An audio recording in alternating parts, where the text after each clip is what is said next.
సభకు జయభీములు. మిత్రులారా, ఇవాళ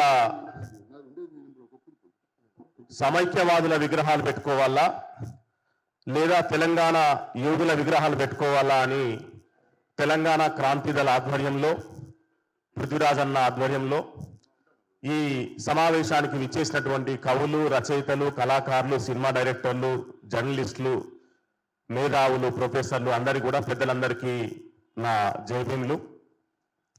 నేను బాలసుబ్రహ్మణ్యం గారి విగ్రహాన్ని పెట్టడాన్ని ఎట్లా అర్థం చేసుకుంటున్నా అంటే, కవి జాషువా గారు ఒక మాట అన్నారు, రాజు జీవించు రాతి విగ్రహముల యందు సుకవి జీవించు ప్రజల నాలుకల యందు అనేటటువంటి ఒక గొప్ప పద్యం చెప్పిండు.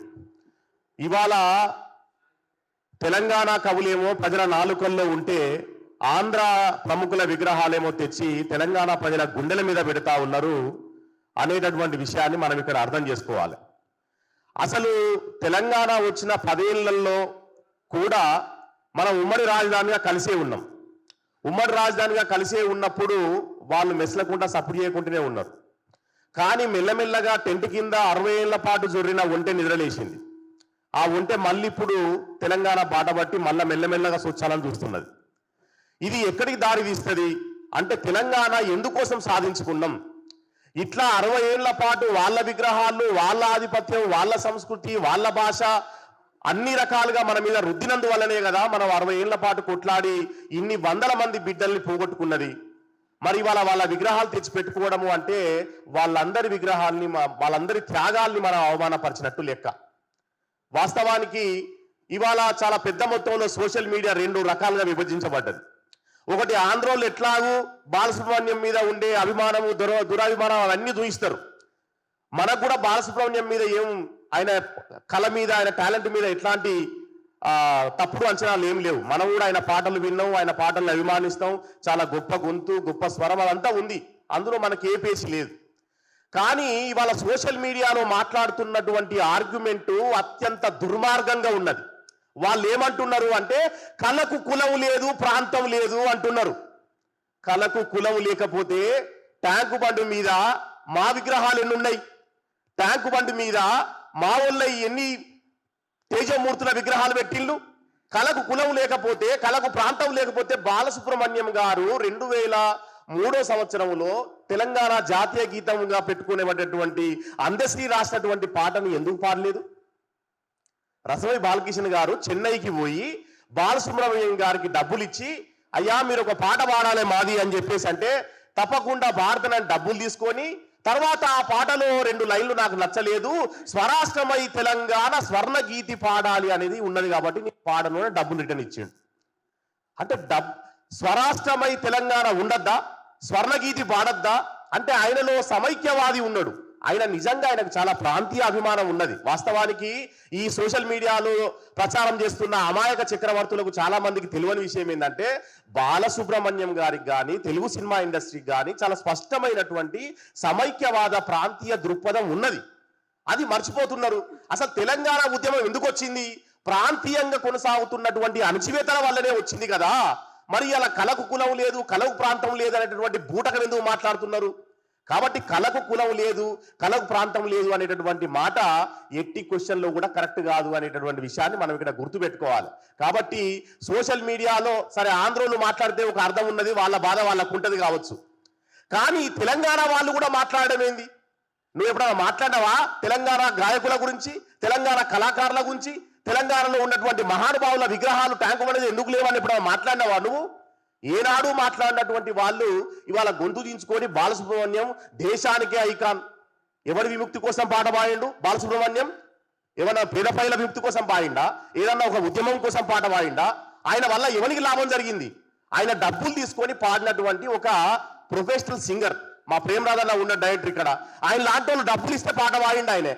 మరి అట్లాంటి ఆయన గురించి మనము ఆయన ఏదో గొప్ప పని చేసిండు, ప్రొఫెషనల్ గా డబ్బులు తీసుకొని పాటలు పాడినటువంటి ఒక సింగర్ గురించి ఇంతగానం బట్టలు చింపుకోవడం ఎందుకు, ఇంతగానం గొంతుగించుకోవడం ఎందుకో నాకైతే అర్థమైతే లేదు.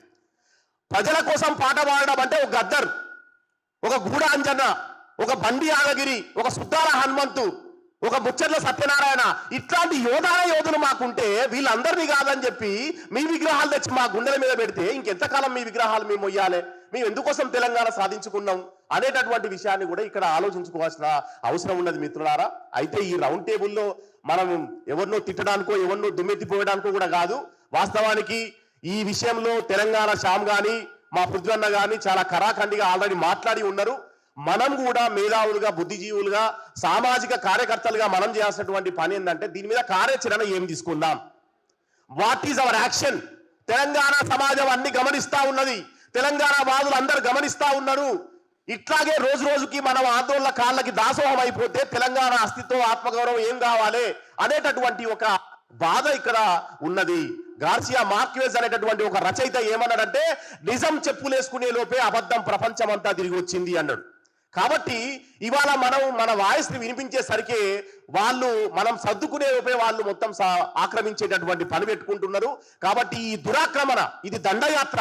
ఒక రకంగా చెప్పాలంటే ఇక్కడ రోషయ్య విగ్రహం పెట్టడం కానీ, ఇక్కడ ఎన్టీఆర్ విగ్రహం పెట్టడం కానీ, ఇక్కడ బాలసుబ్రహ్మణ్యం విగ్రహం పెట్టడం కానీ ఇది దురాక్రమణ తప్ప ఇంకొకటి కాదు. ఖమ్మంలో కమ్మోళ్ళంతా కలిసి ఎన్టీఆర్ విగ్రహం పెట్టిళ్ళు. అక్కడ తెలంగాణ చౌరస్తా చాకలి ఐలమ్మ విగ్రహం తెలంగాణ చాకలి ఐలమ్మ సర్కిల్ అని ఉంటే ఎన్టీఆర్ విగ్రహం పెట్టి అది ఎన్టీఆర్ సర్కిల్ అంటున్నారు వాళ్ళు కమ్మోళ్ళంతా కలిసి. కర్రూలు ఉందే బర్రె. సో కాబట్టి కమ్మోళ్ళకు చాలా డబ్బులు ఉన్నాయి, పలుకుబడి ఉన్నది, పరపతి ఉన్నది. కాబట్టి వాళ్ళు దాని పేరు మార్చేసిళ్ళు ఎన్టీఆర్ విగ్రహం పెట్టి. కాబట్టి తెలంగాణ గడ్డ మీద తెలంగాణ గుండెకాయ లాంటి రవీంద్ర భారతులు కూడా ఇవాళ వీళ్ళ విగ్రహం పెడతారు, రేపు ఇంకోని విగ్రహం పెడతారు. అసలు నాకు అర్థం కాదు. కొత్తగా సెక్రటరీ కట్టుకుంటున్నారు అమరావతిలో, ఆడ పెట్టచ్చు కదా విగ్రహాలు ఇవన్నీ తీసుకెళ్ళి. అక్కడ పెడితే గౌరవంగా ఉంటది.